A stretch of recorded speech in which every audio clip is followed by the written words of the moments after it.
All right, great. We are live. Welcome to Transportation Tuesday and our new May is Bike Month special on all things transportation, where every Tuesday we're going to be here talking to you on several different topics. And today I'm very excited to have our Safe Routes to School team joining us for some family bike discussions. And first up here we have Laughton. I'll let you introduce yourself and we're going to just have a nice casual conversation. We'll bring Sarah on here in a little bit about family biking, and I'm hoping that we can get some good engagement from folks. We'll talk a little bit about the Safe Routes to School program, a little bit about family biking in Eugene, Springfield area, and then roll into some trivia and some fun and special guests and all sorts of things. And kick it off with a little intro from you, Laughton.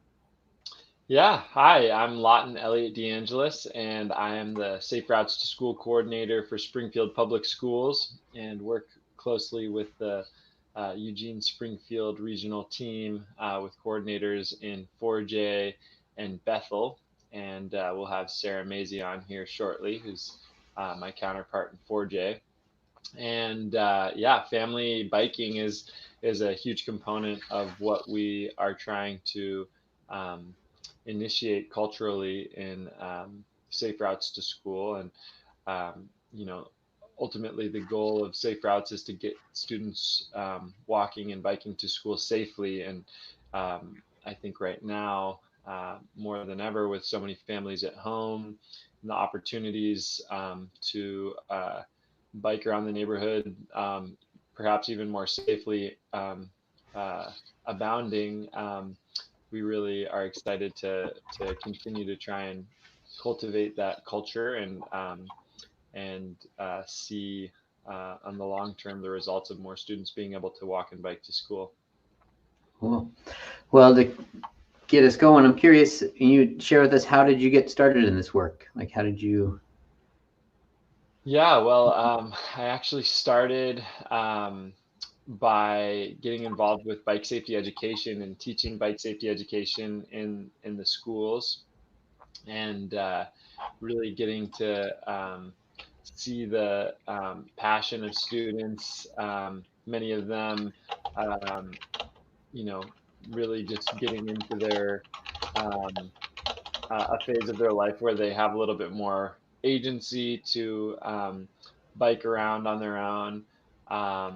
Many of whom were just starting to bike for their first time and trying to channel the passion and skills that they have towards the sort of vehicular cycling model, and teaching them not just how to confidently ride their bike, but how to use that as a tool to get around their neighborhoods and have some more agency and freedom.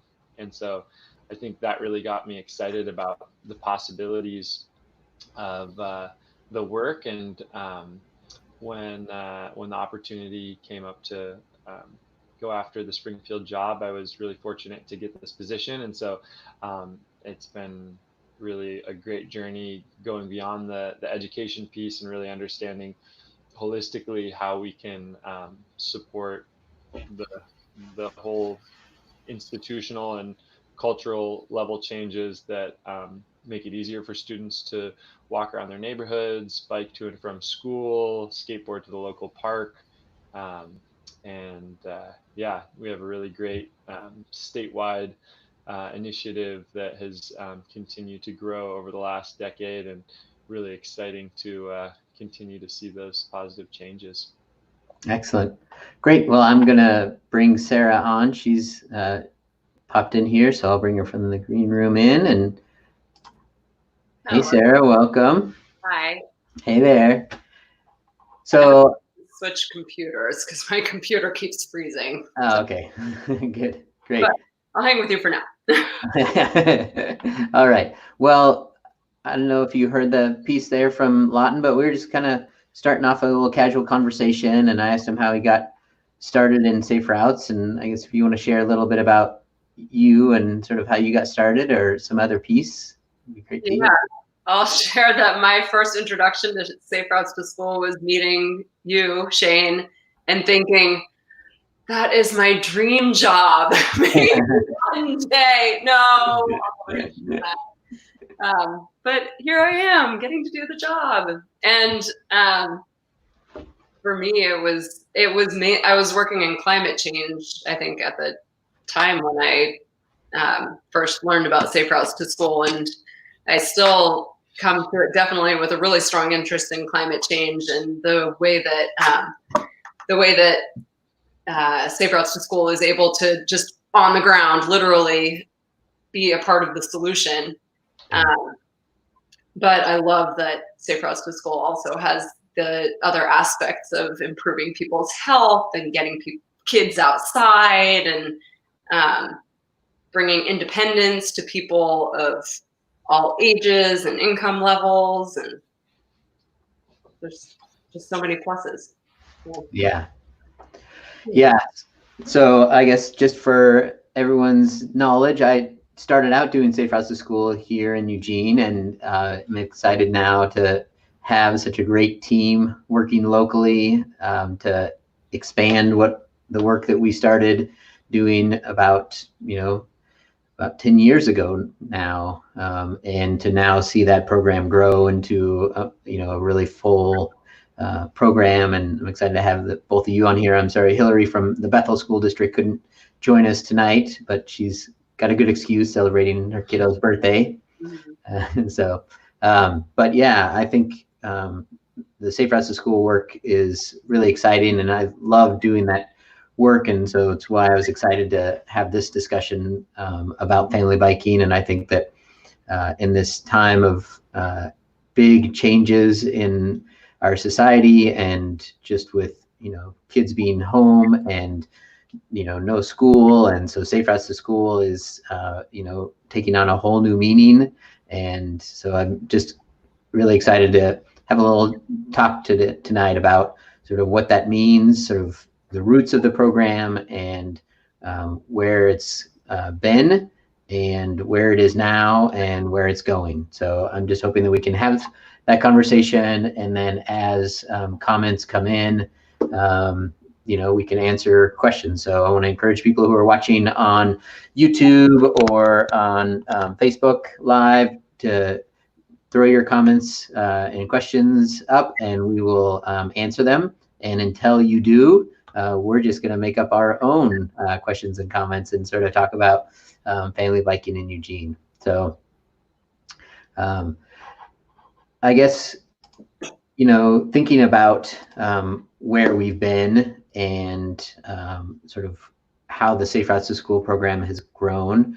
Well, I think before I talk about that, I guess one of the pieces that I'm thinking about these days is like, where is Safe Routes to School now? Like, what are the two of you, sort of thinking about and doing with Safe Routes in this strange world that we're in now? Well, one thing that we're doing that's exciting is we realize that this is the time when normally we're giving away lots of little things to kids to encourage them to walk and bike to school and ride the bus to school, and we can't do that now. But we also are seeing lots of kids out in the neighborhoods walking and biking around and scooting and skating around, and realize that there are unfortunately a lot of kids who don't have some thing with wheels to play on. So we are taking our budget for Walk and Roll to School Day that happens in May and spending that on scooters and doing a big scooter giveaway at our highest needs schools in a highest needs school in each district. We wish we could do all of them, but all the kids who don't have them. So nice. How many scooters? We're on Friday. We should be giving away 80 at Cesar Chavez. Wow. So yeah, and then we'll get to Springfield and then Bethel. That's really great. Yeah, that's one piece. Yeah. Scooters are a lot less expensive than bikes to be able to get kids on wheels. Yeah.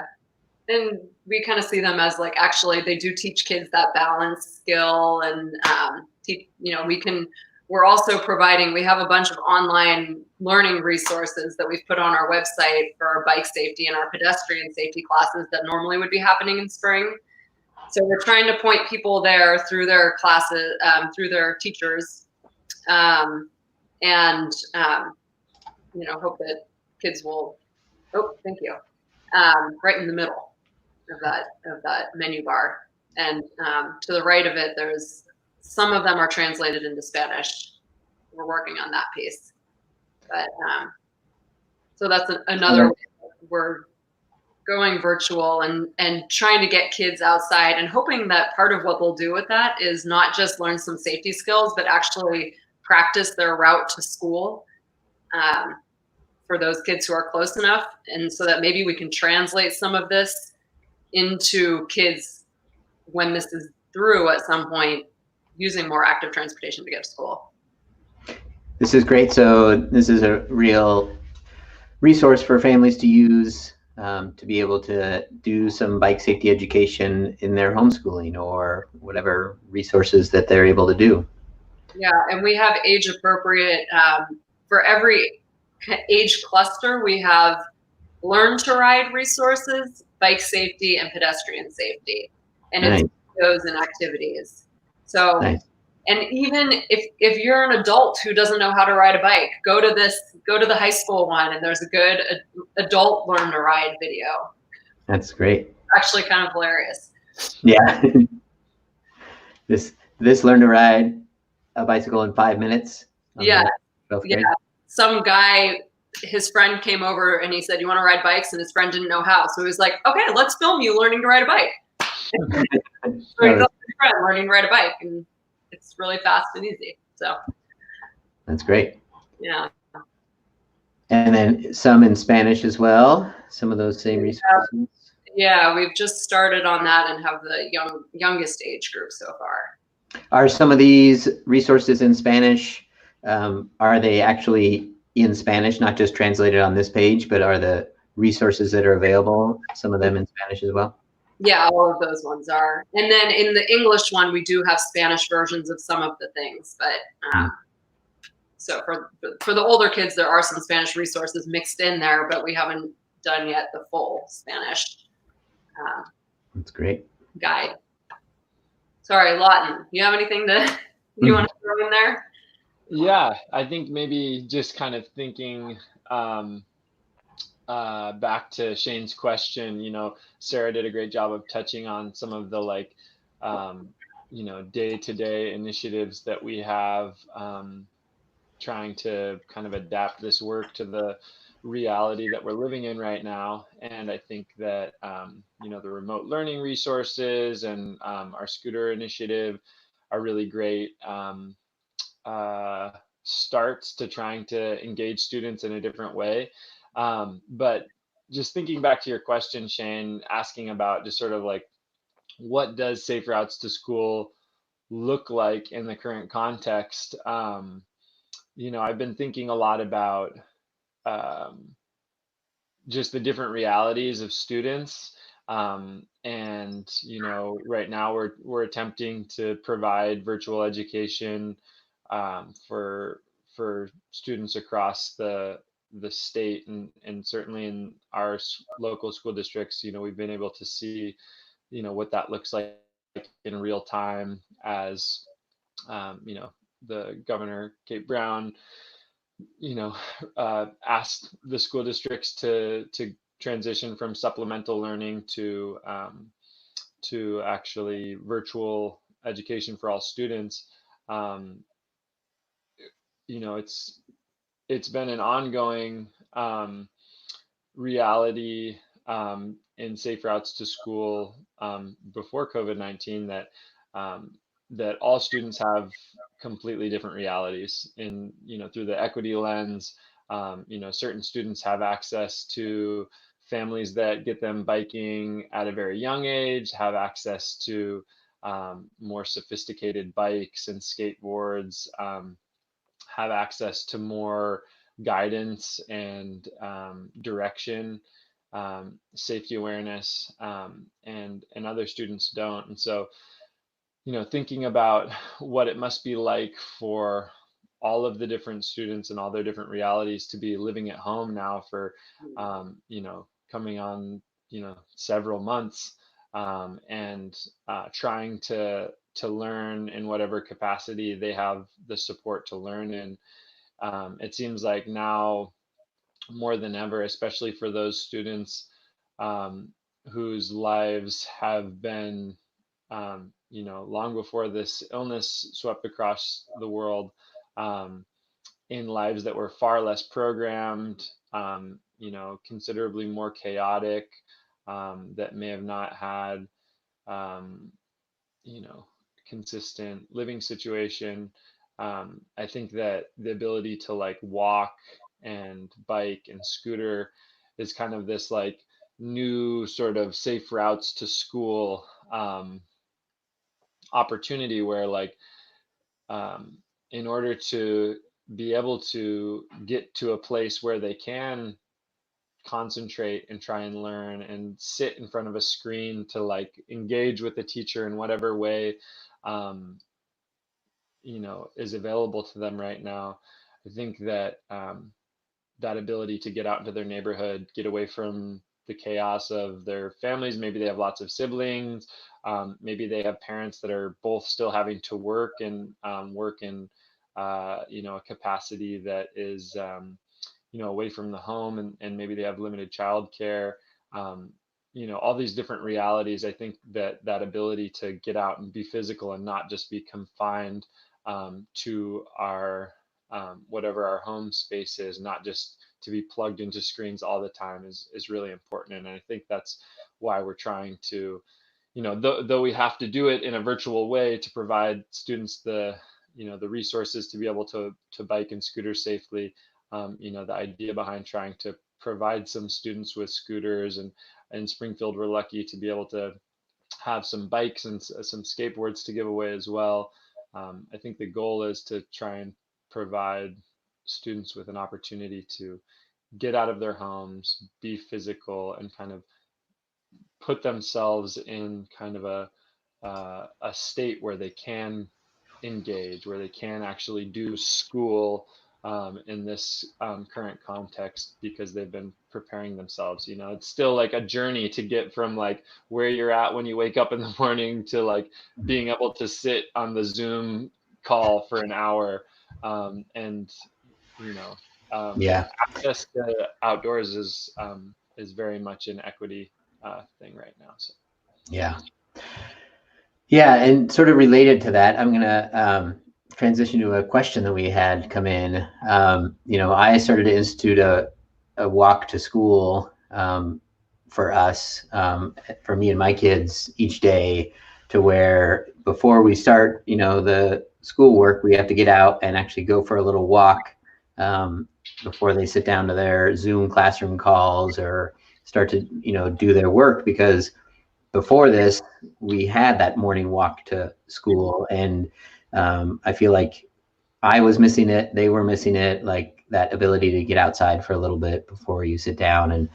And we're lucky in our neighborhood. We have sidewalks, and we're able to walk down our street, and there aren't a lot of people out. And so we can be, it's pretty easy to socially distance and, have that physical distance of at least 6 feet. And if someone's coming, walk out into the street because it's not a super busy street.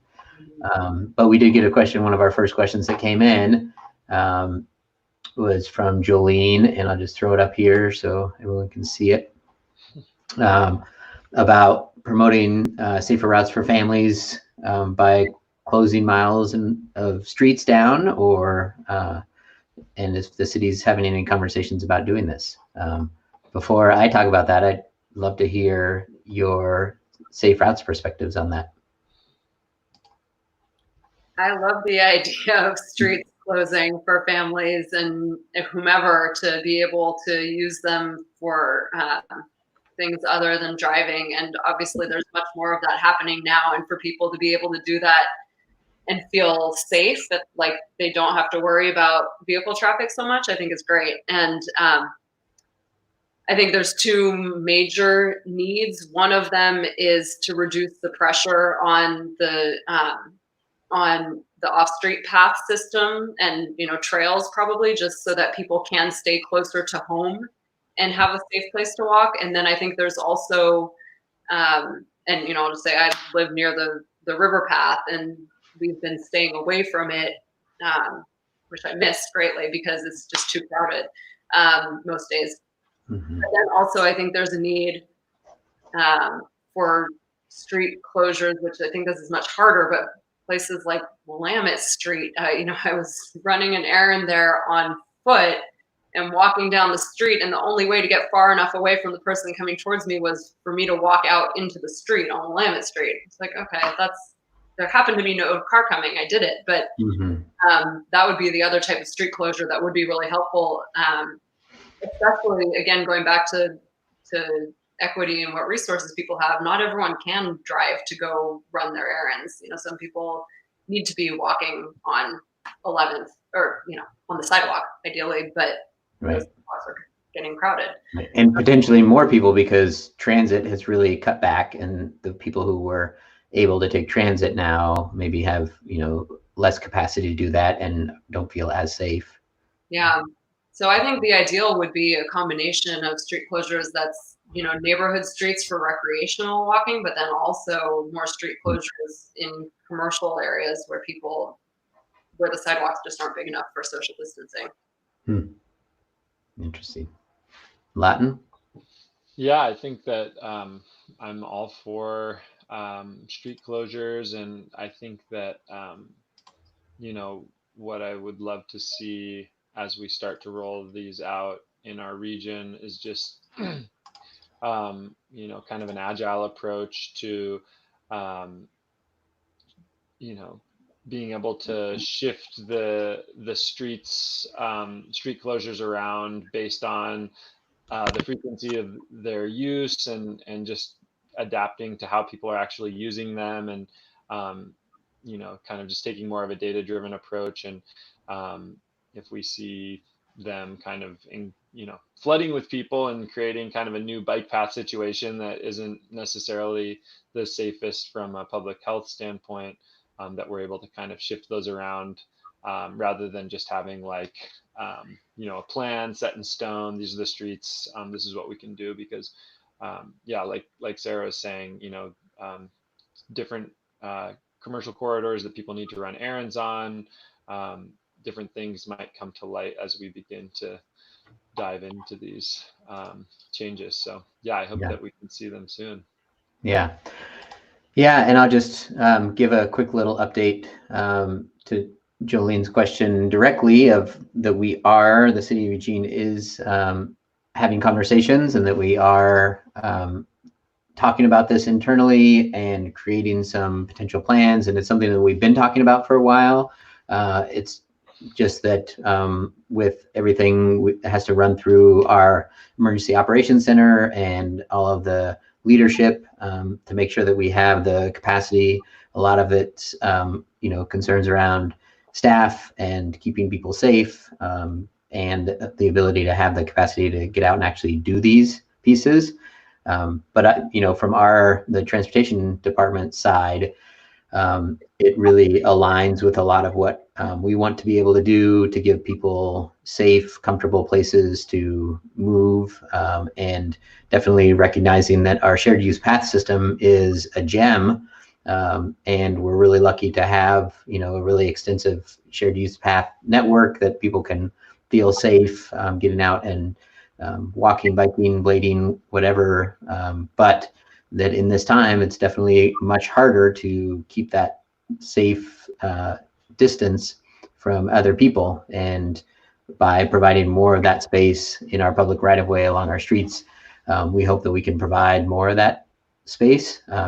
It's been interesting, sort of related to this, but then also just in general, the safe routes pieces, how many more families I've been seeing out, anecdotally, you know, from the beginning of just, you know, like I go out on a walk or go out on a ride and see so many other families that you can just see that they're not families who ride all the time, or, you know, they're the kind of families that you would maybe see on the river path in the summer when the weather's nice. But they've been cooped up at home and they're with their kids, and, you know, the kids aren't going to school, and they're like, we've got to get out of the house. And so they're like, let's go for a ride. And so they're already out there trying to find those places. And, you know, I've seen so many people like stopped at an intersection, like, okay, where do we go now? And I think the ability to create some sort of network where we can sort of give people that space. But one of the concerns that we have also is not providing too small of a space, so that if we create a corridor that's neighborhood streets that people could come out and ride with their families, that we're not creating a situation where we're providing a space where a lot of people are going to congregate, and then you have sort of this overcrowding issue where you create this great thing and a lot of people come out, and, you know, so the need to sort of disperse that to different areas is something that we're concerned about and looking at and talking about as well.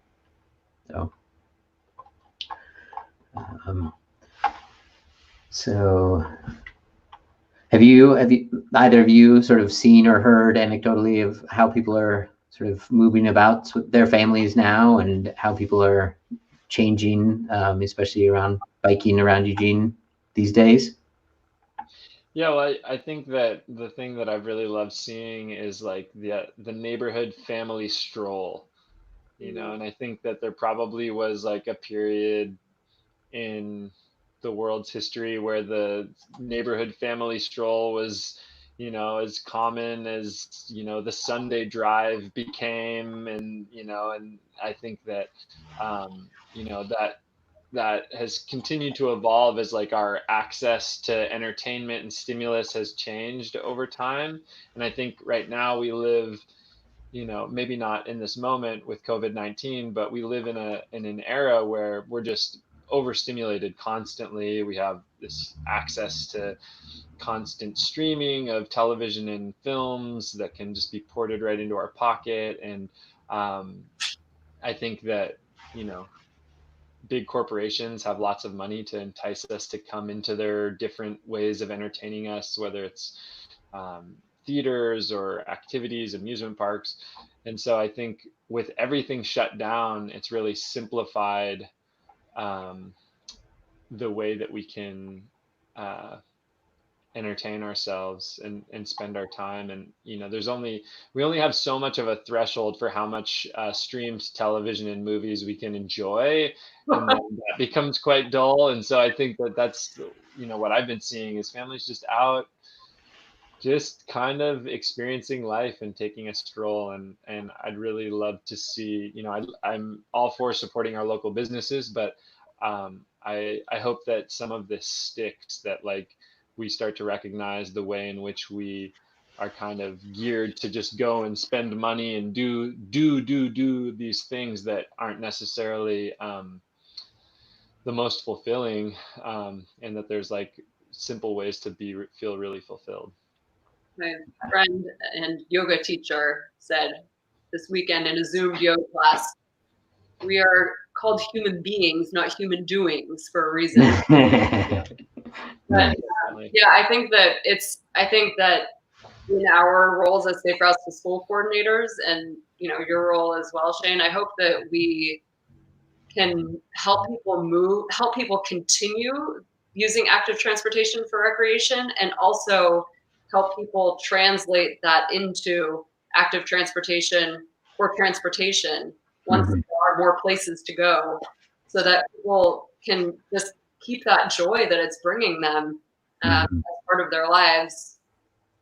Yeah. I think there's this real important connection between recreational riding and transportation riding, right? I think that it's at the core of a lot of the things that we're talking about and doing. And I think that with, you know, critical mass, you know, those family-friendly bike rides, they're sort of a recreational activity, right? They're something that you go out and you do, and you don't necessarily, you know, have to do it. It's not a transportation piece to get from point A to point B. It's something you go out and do for fun. But by doing that, we're sort of helping to build people's confidence And, I think those kinds of programmatic pieces are really important to help people overcome the barriers that exist now, to feel that comfort level, right? And I see the slow streets as, one of those potentials, right? These, what we've been saying, closing streets, but really it's just, creating safer space in those streets for people to ride, just like they're already able to ride these streets, right? You're already able to go out and ride all these streets that we would be closing, but we're just making them more comfortable for people to ride on by, reducing speeds and number of cars on them. And I mean, really, truly, that's something that I think that for a large change to happen once we are out of this phase, I think we need more streets that feel like that for people to actually use, more people to actually use transportation, active transportation, bikes, etc., for getting places. Yeah. Because there are so many people who just feel uncomfortable with the level of traffic and speed. Yeah. So.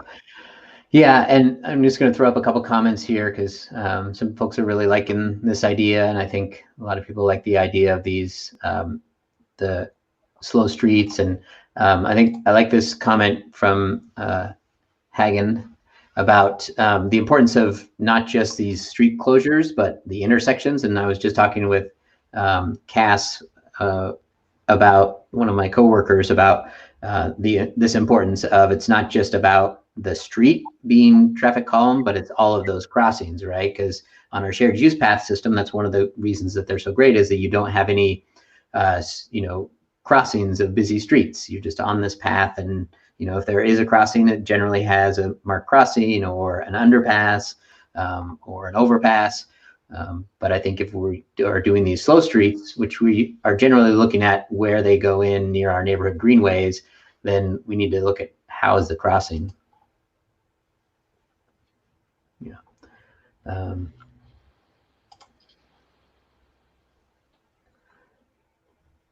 So just going to look through our comments here if you guys have any other quick little thoughts. And then it looks like we have a special guest pop in here that we'll bring on in just a second here. I saw there was a comment earlier at someone asking about tips for families that are new to biking. Ah, yeah, thank you. Yeah, just in case someone wasn't on the call at the start, we were mentioning on our website that we have bike safety resources and pedestrian safety resources and learn to ride resources on the Safe Routes to School website. And those are they're broken down into age groups. And we have high school material that, could be appropriate for adults too. And some of those, for the younger kids especially, the learn to ride resources are geared towards parents teaching their kids. And for the older kids, it's assuming that they'll be using these resources on their own. So I hope that is helpful. They also asked about, let's see, I don't know if I can. And then, let me bring that one back up. So the resources, tips and inspiration for parents who've never tried biking with their kids. And then are there free or discount resources for low-income families? I think that we can be a resource in some cases, but we don't have endless budget or access to equipment and bikes. But in some, we have some access and some avenues for getting things like helmets, especially, so people can contact us. But to that question, none of our courses or offerings cost anything to the families. We provide all of our resources, classes, encouragement programs free of charge because we are funded by the regional government and they are interested in these resources being available to all families. And I think that we also go above and beyond just trying to provide them at as many schools as possible by having specific initiatives to address equity, and especially income equity being one of the maybe most widely dispersed ways that our students are marginalized. We definitely try and focus resources towards our Title I schools, and also support low-income families in different ways, such as our scooter initiative that Sarah mentioned earlier, distributing scooters to some low-income families, but also partnering with our homeless liaisons within our school districts, the McKinney-Vento coordinators, and different ways that we can specifically engage those students and families and support them. Yeah, and I'll just make a quick shout out. I know that Free Bikes for Kids did a program last year, and I think they were ramping up to do something this year, but with COVID, they are not. But Free Bikes for Kids is a local resource based off of a program that's happening around the country that can provide bikes for kids. And Peace Health has been offering free helmets through some of your programming and at Sunday Streets events, and we've done free helmets at Party in the Parks. And hopefully if we do some sort of programmatic piece this year with Slow Streets as we transition from Sunday Streets to something different maybe, that we hope we can do some sort of helmets as resources as well. But I think on your point really quick, Laughton, too, about this is a free resource that you're providing into the schools. We had a question from Richard Hughes about what percentage of kids are receiving Safe Routes to School education or were. I know, Sarah, you mentioned that this year a really high percentage of your schools were planned, right? Sorry, it just broke up.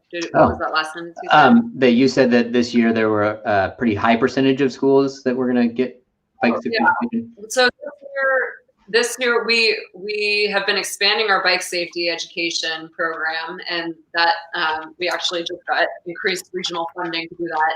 And this spring we would have been reaching all of our schools. If we'd been able to do all the programming we were going to do this spring, we would have been reaching all of our middle schools, which is where in 4J Springfield we provide bike safety. In Bethel, it's in elementary school in 5th grade.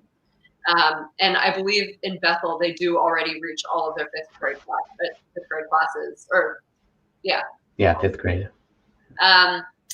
So that still doesn't mean we'd be reaching all the students, because it's in PE or health class. And so we might be at a school for one, a springtime class. And that means we would miss the students who didn't have PE or didn't have it in the spring. But we're working towards getting bike safety to all of our kids.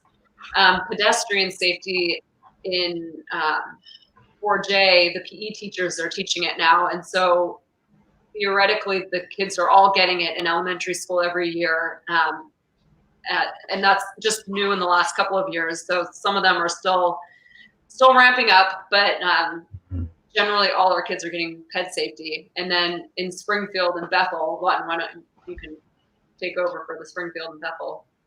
Yeah, we were really fortunate just over 2 years ago to bring on Willamelaine as a partner in the safety education work in Springfield. And Willamelaine is just an incredible organization. For those that aren't familiar with Willamelaine in Springfield, it's the Parks and Rec District, which is separate from the city of Springfield.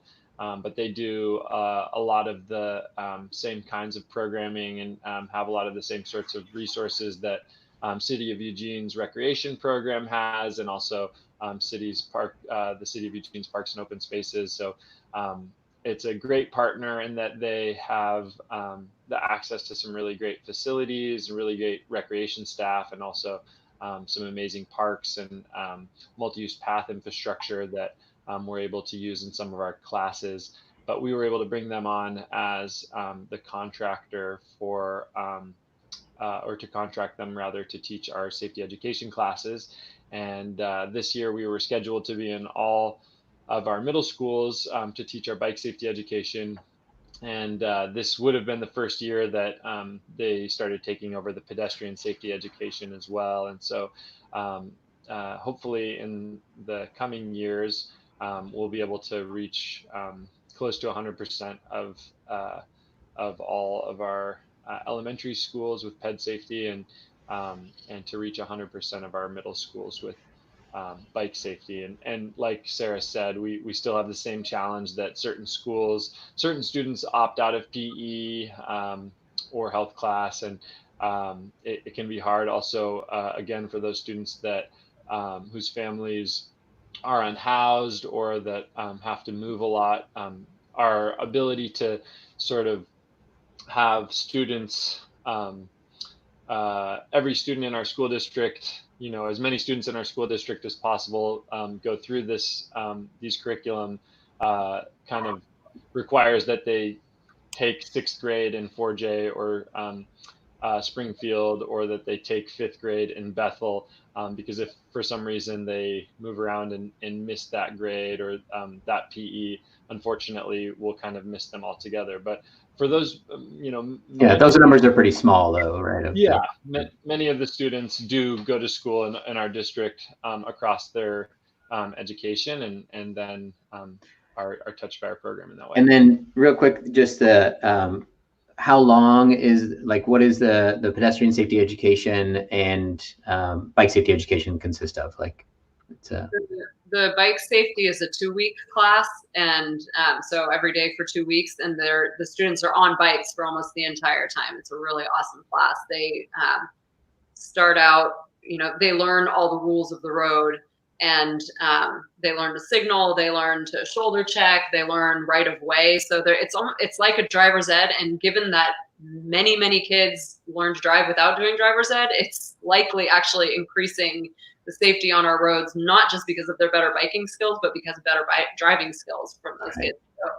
So, and they finish with a community ride where they ride for a couple miles or a few miles around their school. And ped safety is a couple of 2 days, usually 45 minutes, and they actually go out and practice crossing streets, and so good for those students as well. And then Richard had a follow-up question to that too, about the percentage of those kids, those safe routes kids that then ride to high school. I think that's a really good question, and the data that we have on that, I would say, is probably the number of bikes that we see in the racks at high school, and it varies dramatically school to school. South Eugene High School, probably 10%. You'll see 150 bikes, maybe more even. In the racks. North Eugene High School, Churchill, 20.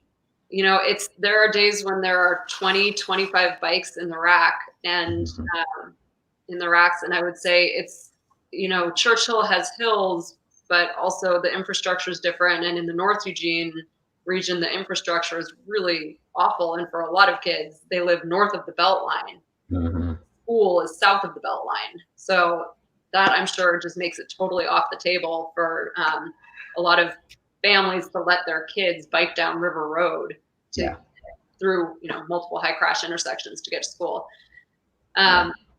So I think a lot of that has to do, with the infrastructure and the terrain around the schools.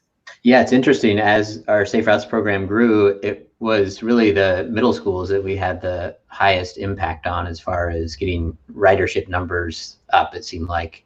But I don't know if that's still the case or not. But yeah, high school is tricky because students are able to drive, and there's sort of a rite of passage to being able to drive or having friends that can drive. And so that's and we're fortunate that they have access to free transit now as well. Yeah, and the distances are so much larger too. So yeah, transit's really great. I guess really quick before I bring on our surprise special guest, I did want to do our first little trivia question call out to the audience, because we've been talking about number of kids. And I was just going to throw up this little trivia question here. We are going to give away some prizes tonight. So, throw your answers into the comment section. Anyone who comments tonight, either with a question, general comment, answers our trivia question, you'll be entered into a raffle. And one of the prizes we're going to be giving away for these Transportation Tuesday talks is a Burley trailer. So a family trailer that will be given away to folks who are joining in the conversation. So in 1969, what percentage of kids walked or bicycled to school? And so this is kids that are K through 8. This is the general numbers that we have. So throw your comments in there. And as people are doing that, I'm going to bring in someone that I'm really excited to have on here with us, who has was there helping to start the Safe Routes to School program in Oregon from the very beginning, and has really helped to grow it, and is now working at ODOT doing the Safe Routes to School program. And so I'm very excited to bring Leanne Ferguson on with us. Hey, Leanne. Hi. Hi. How you doing? I'm good. You're welcome to my basement office where this video, usually you can't see the washing machine and the blanket fort covers the basement, but I'm in the basement. Awesome. Love the lighting, Leanne. It's looking very elegant. Yeah, my twinkle lights. Yes. I'm very professional down here. How's work from home going for you? It's going pretty well. I have been doing walking meetings a lot. Any meeting that I can take walking around the neighborhood.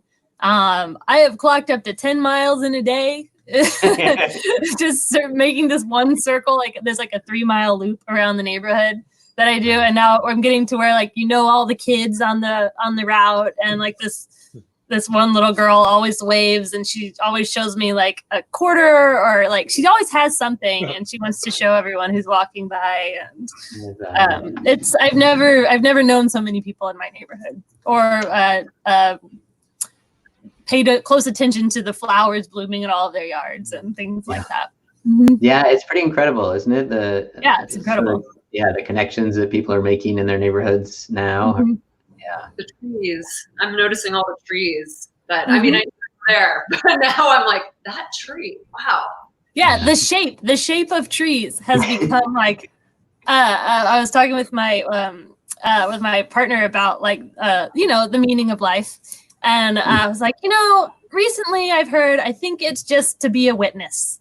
Witness that tree. And this is a great moment in time just to sit back and maybe be a witness to the amazing, strange and bizarre and wonderful world that we live in, and all the people that we get to be with. So thanks for inviting me today. And I'm a little bit philosophizing, but we'll leave it at that. That's great. Excellent. I'm just going to peek over here and see if we've got any answers that rolled in. And since we've got answers rolling in, I will I'll ask all of you, what do you think? What are your guesses? Do you have any guesses? And let's see. So I'll just put this up again too, just as a reminder. In 1969, what percentage of kids walked or bicycled to school? What do you guys think? Well, I feel like I've said this out loud before, but now I'm on the spot and I'm like, 80%, 50%. Both of those numbers sound right to me.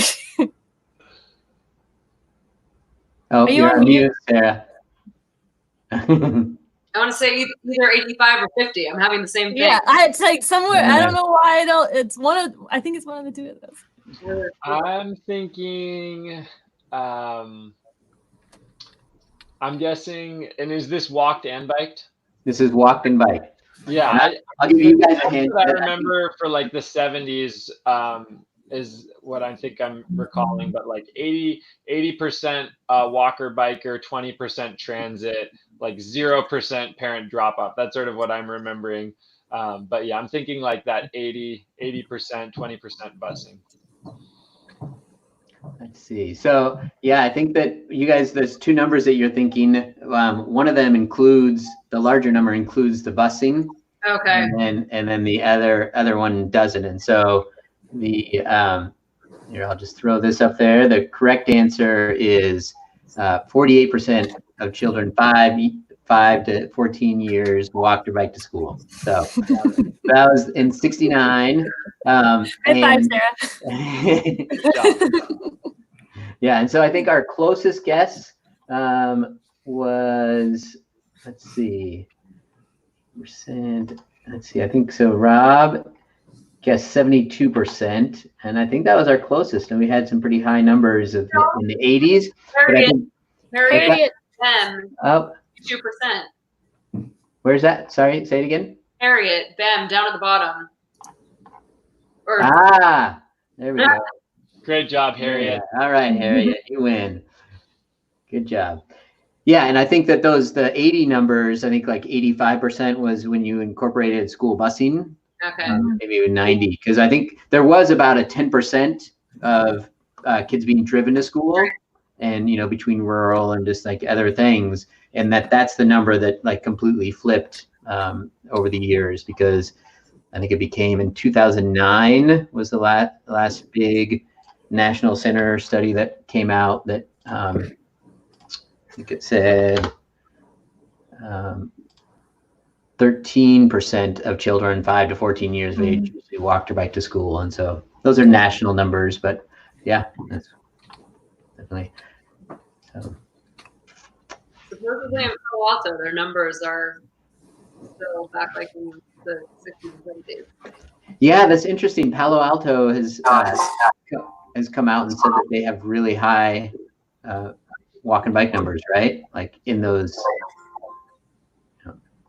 Yeah. Harriet wins. Nice job, Harriet. Harriet wins, Shane. All right. So I'm going to get another question up. I'm going to let you all talk amongst yourself a little bit while I get this next piece up. Well, Leanne, what's happening at ODOT in terms of thoughts on the safe routes these days? So on the construction side, which is the side that I manage, it's that we do construction grants so that communities can apply for funds to build sidewalks and crosswalks and pedestrian islands and rapid flashing beacons and really address the barriers to students walking and biking to school. So that solicitation is open right now. We're collecting letters of intent, and the application will be open June 1st to August 31st. And so far, I haven't heard a whole lot of capacity issues around COVID-19 or anything to that extent. So right now, we're moving forward with that grant solicitation. If I start to hear a lot of stuff, like we can sort of readdress. But right now, it seems as though people have time to fill out grant applications, and construction projects are continuing to be planned and built. As far as the education and encouragement side of Safe Routes to School, the spring is generally our May Walk and Bike Challenge month, which is a really exciting event that happens at lots of schools all over the state, as you all know. And since kids aren't at school and there's just not like that event's not happening. So the education and encouragement side has really kind of been put on hold, but we're creating toolkits for families to be able to like fun, like the teddy bear walks, like fun things to get kids outside and walking around in a safe and like socially distanced way. And just a little plug, that's a good segue, Leanne. We're doing tomorrow, we're going to be putting out a bingo card. That's just a fun, get out there and do the bingo stuff. And then we next week are going to have 2 activities that people, if they email us or post on their picture of them doing it on Facebook, they can win prizes from gaming people locally. Awesome. So, potential services. I had a 2-year-old out in front of my house yesterday walking by with his dad and dog to see the teddy bear that I have in my window. And I walked out on the porch to wave to him. And he looks up at me and goes, have it? Like he wanted the bear. And it's just like, sorry, buddy, you can't have it. It's for everybody to see. It was so cute. Have it. Have it. Well, I'm excited just to talk a little bit about the infrastructure side. That we are in Eugene. We just have our infrastructure grant went out to bid, and we're in the process of doing this next phase of getting some infrastructure projects implemented. So that's really exciting, and I'm excited to have to hear that the next grant cycle is going to be rolling too. So I'm hoping that we'll get another big grant in there to keep making. I promise nothing. Infrastructure changes. Let's see. There is a webinar up though about on the ODOT Safe Routes to School site on this next cycle and how we're going to score things and how we're going to make decisions. So if you would like to apply, I really encourage you to Google ODOT Safe Routes to School and scroll down to the infrastructure and construction part. And how much money is available in that cycle? $26 million is available this round. On our first round, we were able to allocate $16 million, and we had about $85 million worth of requests, which gives us a really good sense of like what the need is out there. So I'm really encouraging folks to apply for this funding. We have $26 million that'll go farther than 16, and we'll just start knocking these projects out. We're prioritizing low-income communities, high safety needs on those like risk factors, high risk factors on the street, and readiness of the project. There's also kimchi, I think, being made upstairs. So if you hear banging, it's the kimchi making. Nice, you have to share it. Everyone, maybe this is a moment where we can briefly pause and talk about all of the different fermentation projects that we have. I've been brewing kombucha, which is one I'm proud of. We also made some kimchi as well. Nice. All right. So I do have a couple, two questions I wanted to throw up here. So this is sort of harkening back to a little bit of history as well, but not all the way back to the 60s. But thinking about our current Safe Routes to School programs, and when did Congress create the federal aid Safe Routes to School program? Any idea from anyone in the audience? I know Rob Zako's on, and he's a real transportation geek. So no fair using Google. We have no way to police. I know, don't Google it, Rob. I will give you major props if you remember what year this was. Let's see. There was a question, maybe I can chime in about, Richard Hughes asked where that first project is going to be, the Safe Routes to School. And I don't know where the Bethel ones are. I can't list them off the top of my head because I'm not as familiar with that, but there are going to be, in 4J, there's going to be new flashing beacons. There's going to be flashing school zone signs, which should be more effective than the 7 to 5 or when children are present. Those will be outside of Chavez on Chambers and outside of Bertha Holt Elementary. And there will be a new crossing by the village school on Willamette Street. There will be an improvement to the crossing of Chambers by Chavez Elementary, as well as an improved crossing on Garfield/Arthur Street around 13th, where a lot of students from Chavez live in multifamily housing. Oh, there we go. Okay, that's good because I got through all the 4J ones. I don't know the rest of them. Yeah, so it looks like there we go. The list there. We got the Chambers, Harlow, Willamette, Arthur that you talked about, and then Bethel is the North Terry Street, Barger, and Marshall. Yeah, really exciting, awesome projects. Yeah. If you get excited about crossings and signs, which I do. Yeah. I'm guessing a lot of you do. Let's see. It looks like we got some questions that came in, and we'll go back to, and just to let you know, Leanne, I did mute you because we were getting a little bit of feedback, but feel free to unmute yourself. Yeah. Blame it on the kimchi. Let's see. So Rob recommends that I go look on the city website. I think that's a good idea. Let's see. So Richard Hughes, the only one who threw in an answer of 1965, not that far back. Safe Routes to School. Claire Roth's guessed 2002. Yeah, whoops. 2002, that's much closer. All right. I think I may remember an answer to this question. Let's see. If I remember correctly, it was in 1997 that the first program was started in Bronx, New York. And then I remember it being 2005 when the actual federal Safe Routes to School program started, but I could be wrong. Yeah, 2005. Woo! Yeah, 2005 was the first program that was federally funded. That's when the federal funding happened for Safe Routes to School. And related to that, I want to know, I'm assuming some of you know who the founding mother of Safe Routes to School was, and she helped to get that federal funding into that transportation bill.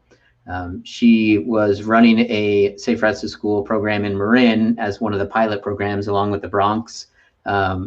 There were about 5 communities that had some pilot Safe Routes to School projects going through some what was then called transportation alternatives funding, I think. And let's see if anyone on line gets this. Yeah, so it looks like no one's guessing yet. So I know we get a little bit of a lag on between the comments and the live, but curious if any of you know. I danced with her at many dance parties. Deb Hubsmith was the amazing force behind Safe Routes to School in the United States. That's right. Yeah, I had the pleasure of not only dancing with Deb at a few dance parties and for some different planning projects, but I also got to work with her in Marin when I lived over in Berkeley for a little bit, doing some of my first bike safety education classes back in the early 2000s. And she was definitely a firebrand of energy, and her passion for Safe Routes to School definitely helped make it all happen. So definitely want to honor and highlight her important work. Did she go on to start the national partnership? Yep. Yeah. Yeah. Yep. Yeah. Let's see here. I was going to see if I can pull up a quick picture, but I don't see what I have there. But yeah, so important work that makes a difference. And she did. She passed away. What year did she die? Maybe 5 years ago. Yeah. Great. And then let's see. Some of the comments are coming in, and you got a Deb Hubsmith. There we go. Yeah. Harriet wins again. Harriet, you are rocking it tonight. Yeah. And then a great historical perspective as well, coming in from Rob as a reminder that it was Representative Oberstar that worked with Deb Hubsmith to create that program and in Congress, and he came to Eugene and rode around with Representative DePazio on a pedicab. Oh, nice history piece there. So great. So I would love to have folks in the audience, anyone who's watching on Facebook or YouTube, throw some questions to us. You have a great panel of experts here on Safe Routes to School and family biking, and I could throw up a couple more little trivia questions, but I'd love to hear from folks and answer some more questions of what people are interested in finding out about. Let me see if there's anything else that's come in. I just saw my mom join. Hi, Mom. Aw. Nah. Where's your mom? Dallas, Texas, or Richardson, Texas, a suburb of Dallas. Nope. Shuffle us around a little bit here. All right. Great. I'll throw up another question while we wait for some other comments to come in. And since we're doing some historical pieces, I mentioned really briefly Kittical Mass rides. And so I'm just going to throw this up here. Where did Kittical Mass get its name, and what city was it founded in? Sort of a softball for some, but we'll see if folks online know. Oh, and then someone already, someone did ask, I guess not ask a question, but it's, there was something, someone made a comment that I wanted to highlight here about open streets. That they had said that they love the open streets phrasing. I'm not sure if you heard, Leanne, but we were talking about slow streets and the potential of something happening in Eugene. And there's a lot of interest in that from people watching. And we're definitely excited and interested, about the possibility here, and are doing some work to try and make that happen. And this person says, love the open streets phrasing, or perhaps active streets. I know other communities, and I was talking with Cass just today about this too, is slow streets the best name for us? Some people are using slow and safe streets. There's something happening in Portland, right? What's happening there around the slow streets? I know the neighborhood greenways, or like the bike routes are all kind of turned, or not all, but maybe a lot of them are turned into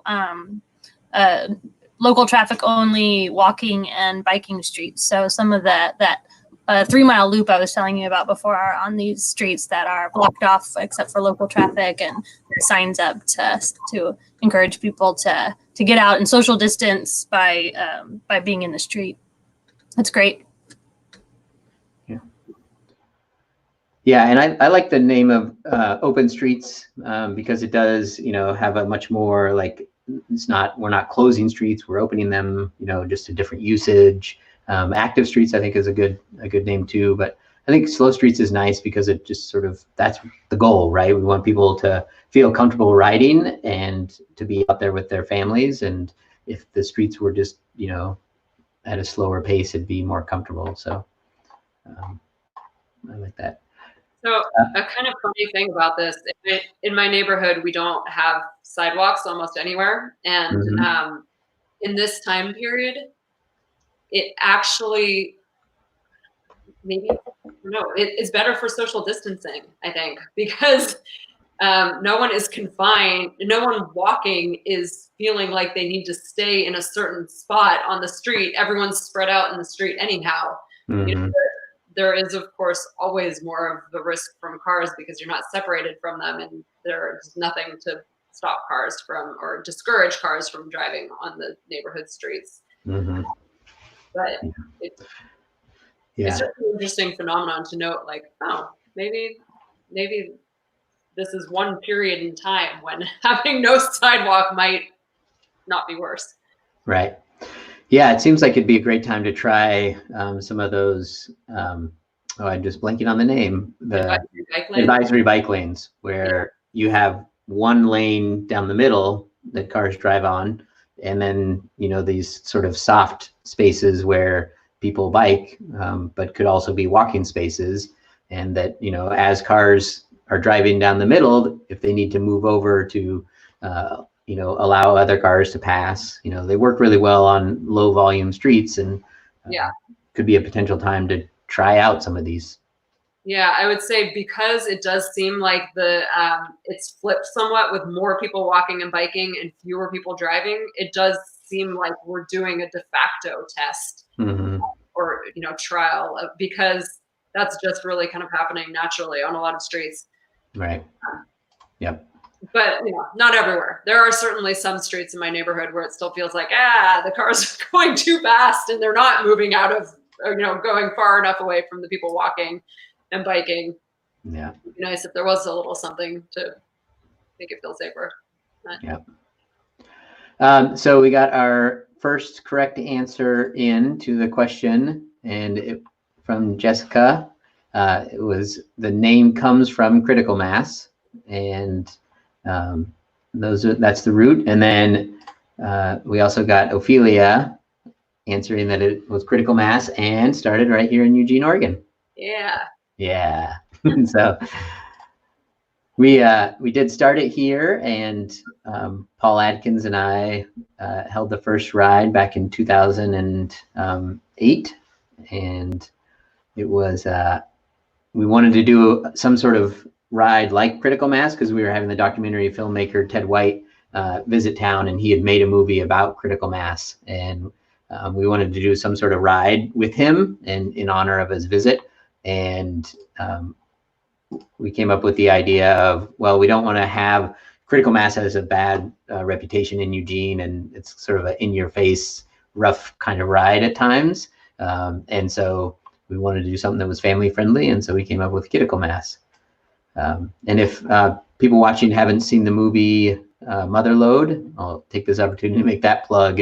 Go watch Liz Canning's Motherload movie, a really great documentary film about family biking and cargo bikes, but also about just that personal journey of motherhood and sort of all the sort of trials and tribulations and sort of societal pressures around that. And I think that's a really big piece that we don't always talk about in Safe Routes to School, is the societal pressures, right, around like what being a good parent means, and childhood independence and all of those things around free range kids, and just motherhood and responsibilities of childcare and who is doing what, and they have such a important impact on who's making the decisions and why. And it's not always so simple as like build the infrastructure and it'll happen. It's also about like what is that societal pressure around transportation and kids and families. Yeah, I've actually had a principal say outright to me when it was a farther out school, and so we were talking about carpooling as an option, and she said that's there's the way that she put it was basically that I don't know if I would send my kids in a carpool. I would look like a bad mom. I'd be being a bad mom, and I think there's definitely a sense out there that if you're not the one driving your kid, that you're not being a good parent for some. Yeah. It's really sad, I think. Yeah. We got a question in from Abby, and she says, since the river path is so crowded, what are some good alternatives for young riders? I think for really young riders that are just getting out of the wobbling stage, going to school parking lots are pretty empty right now, except, and don't go at the 11 to noon is when they're doing the free lunch giveaway. But other than that, the school parking lots should be really empty. And a lot of schools, there are still, pathways or, sidewalks around the school that you could bike around. Right. Yeah, I think I was just out at ATA the other day, Arts and Technology Academy over like 18th and Chambers area. And that parking lot is a really great one. It's just got a really big area. It's in a park, and then it has some path on it that isn't, doesn't have high traffic. And so it kind of gives you that ability to practice in the parking lot and then go out on the path and try that out. And I think that Bethel has some of that kind of space as well. Yeah, and River Road, Howard and River Road both have the open parking lots. Howard's has some. I guess they both have some obstacles to bike around, but yeah, paths to use. Yeah, and then hopefully we're able to incorporate some slow streets pieces, but there are our neighborhood greenways.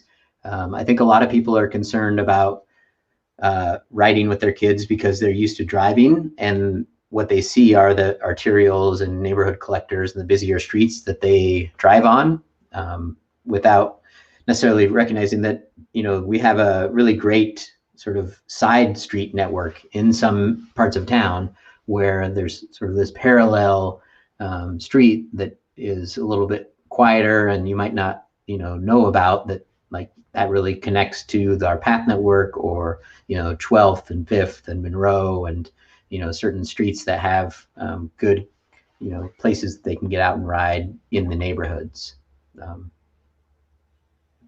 Shane, is it, I'm assuming that the list of streets that the city is considering is not public. That's not something that you want to be sharing.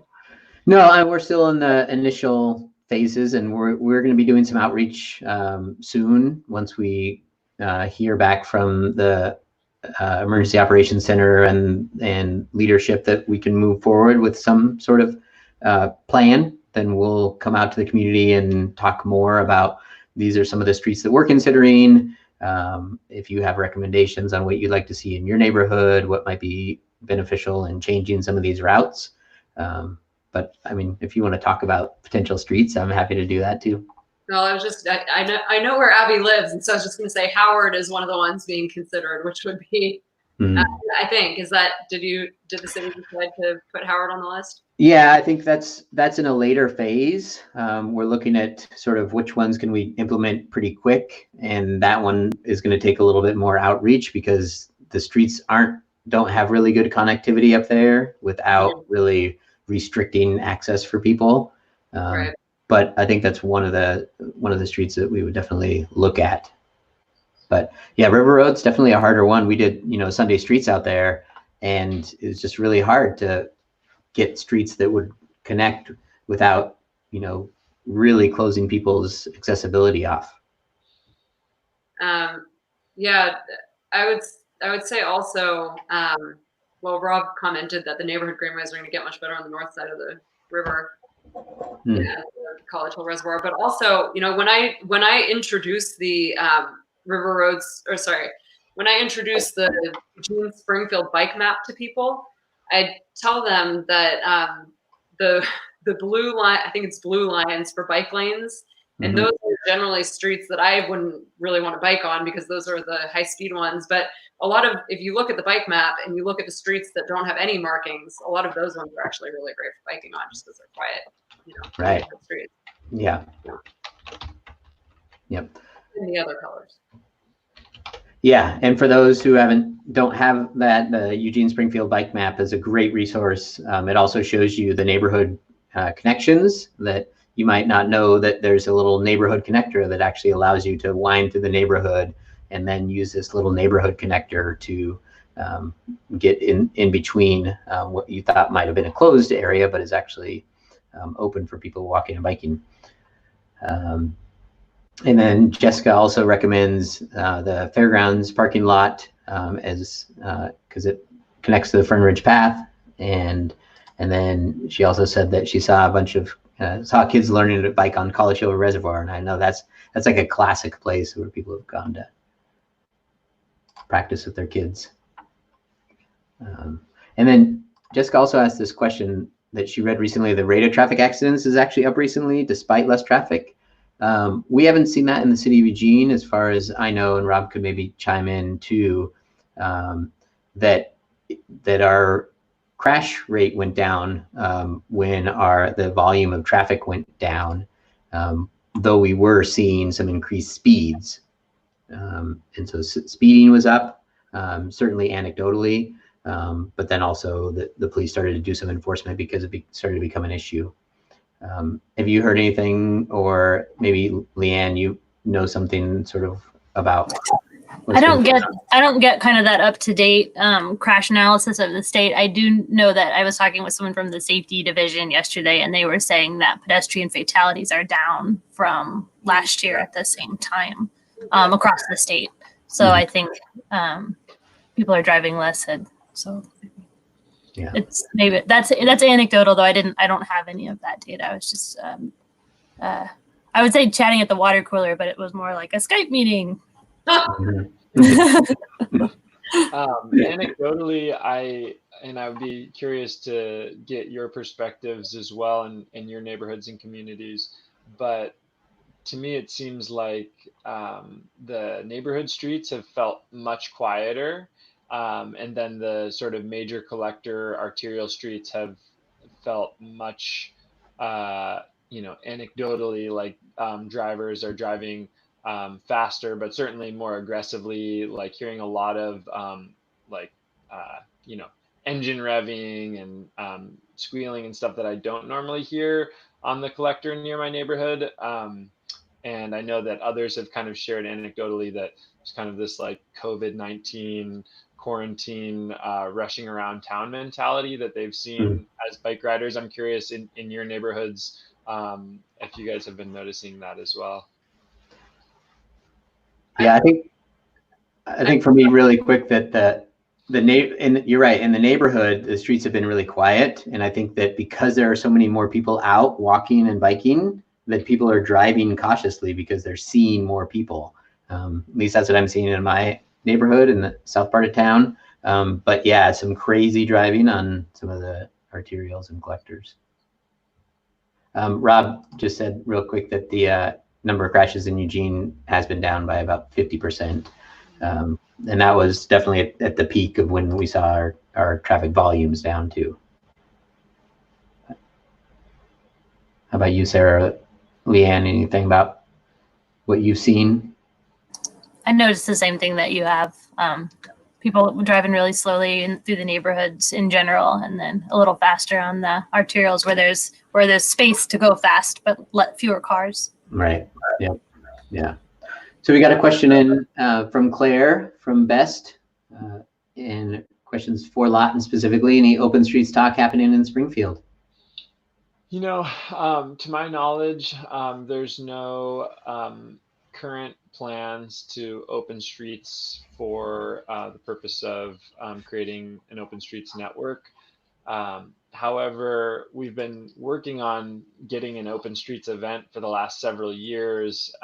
And this year we finally partnered with Willamette to host an open streets event, which is a really big breakthrough for Springfield, really exciting. I've sat as a liaison on the Bicycle Pedestrian Advisory Committee for the last 3 years, and it's always been like a big goal of our programming subcommittee. And this year we finally were able to make that work, and we have now a planned route in partnership with Willamalaine's Children's Celebration, which they have every year at Island Park. We will be closing down a portion of D Street, which will make for a really great route. Sadly, due to Governor Kate Brown's most recent sort of phasing guidelines, it looks like we most likely won't be able to implement that plan for this year, but it's more or less in the can at this point, and we know what it will look like. So we're really excited to have that sort of be the kind of initiator for open streets in Springfield, and I hope that will continue to start moving around to different neighborhoods in Springfield as the years go on, and hopefully in partnership with Willamette. That would be really great. Well, that's great. Yeah, I know. We're also, following the same order and looking at how we're going to shift ours, but it's a bummer that on your first year coming out of the gates, you're not able to do that. So hopefully that can happen. Virtual open streets, it just doesn't really have the same impact as some of the other virtual events. Yeah.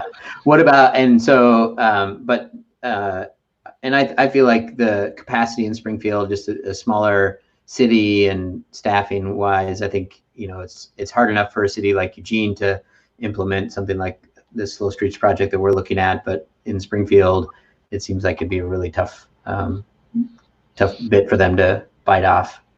Yeah, I think it is. I think we also have some other challenges in that we have a great grid system on the western side of Springfield, but a lot of our neighborhoods are built on more of a suburban model with more kind of loops and lollipops, cul-de-sacs, and major collector streets funneling onto the arterials. And I think it can be a little bit more challenging to have a network of streets, open streets that are effective on that model. So I would love it if we were able to put something together for the part of town which is on more of a grid system. But at this point, I haven't heard any formal decisions in that direction. Yeah. Right. Great.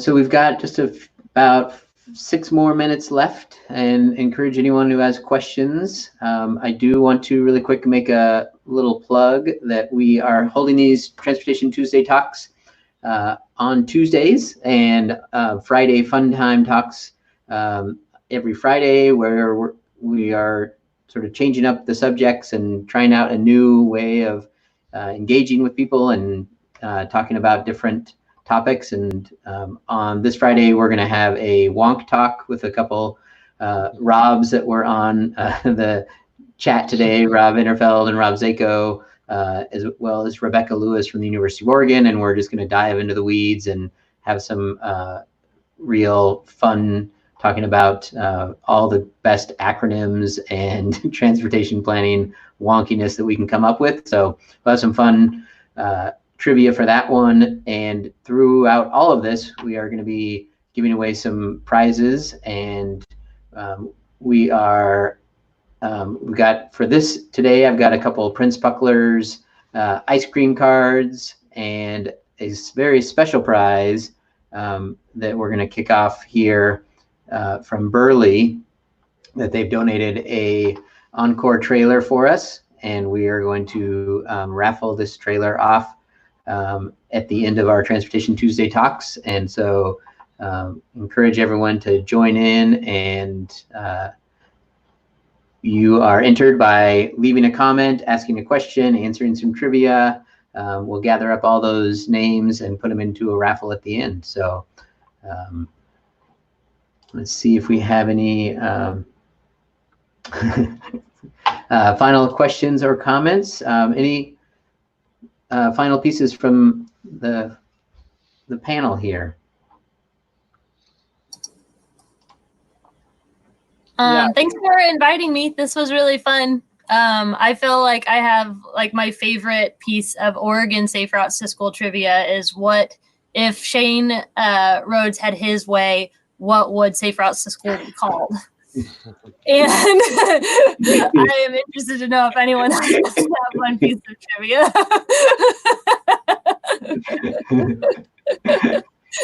We'll give people a little bit time to answer that, and then we'll throw that up on the screen. And, if Shane had his way, what would Safe Routes to School be called? All right. All right. So let's see. Well, no one's coming in. So let's see. Sarah, do you have any final pieces before I answer that question? Or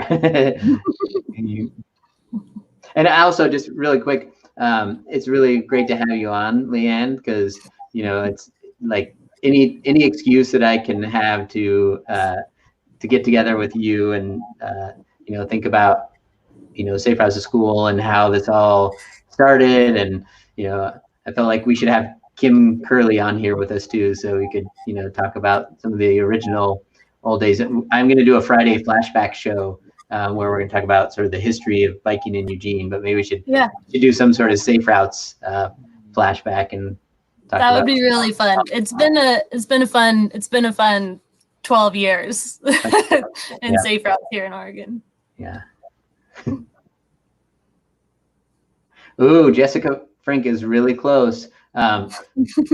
Claire says that we could keep the acronym and just call it Shane's Routes to School. But Jessica is really close with the fun routes to school.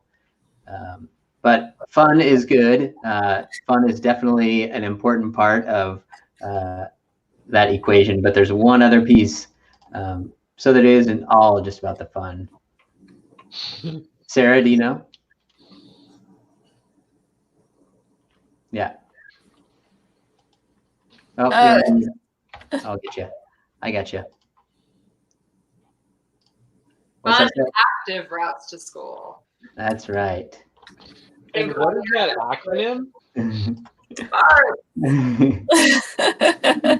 Fun, active routes to school. That's right. There it is. There it is. He thought it would sell itself because of the greatest acronym ever for kids worldwide.